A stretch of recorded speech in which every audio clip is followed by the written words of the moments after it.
Hi guys! Ito pala yung ginagawa ko during weekend, during my day off.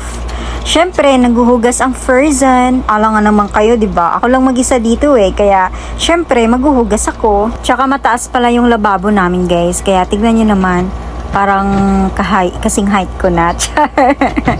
Anyway, ganun lang talaga Tanggapin na natin guys na ganito talaga yung height ko. Kung hindi nyo tanggap, edi wag.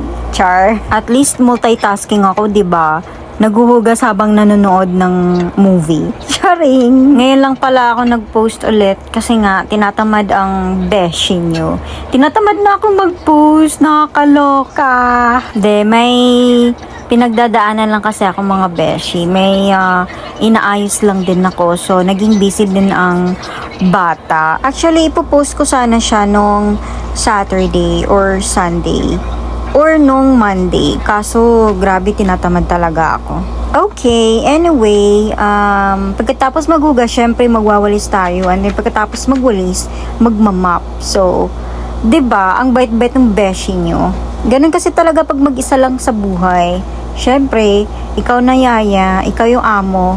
At the same time, ikaw yung may-ari. 'Di ba? Sige guys, kayo na lang bahalang manood, okay? Pagod na ako Pagod akong magsalita. Kayo na lang bahalang mag-adjust, guys. Gusto niyo ba kayo na lang mag-voiceovers? Ang OA, voiceovers. Voice over flowers. Ganun talaga dapat yon.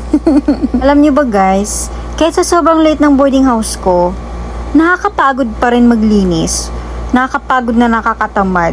Problema ko na talaga to guys. Paano ba? Ano bang solution dapat dito guys? Tulungan niyo naman ako.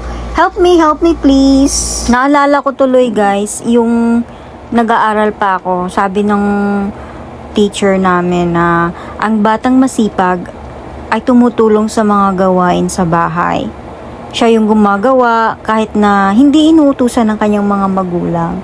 Masipag din siya sa paaralan at tumutulong siya sa pagpapanatili ng maayos at malinis ang kanilang silid-aralan. Pero parang hindi ko na-apply to guys, 'di ba? So anyway, ayan na, I'm done. Patapos na guys. That's all that matter. All done. Tapos na akong maglinis and later on, pupunta ako ng market kasi bibili ako ng cake. Kasi it's my boyfriend's birthday and I'm gonna buy some cake for him. Hi. Come with me. I'm going to Pure Gold and I'm gonna buy some cake. And this is my outfit for today. With my big slippers.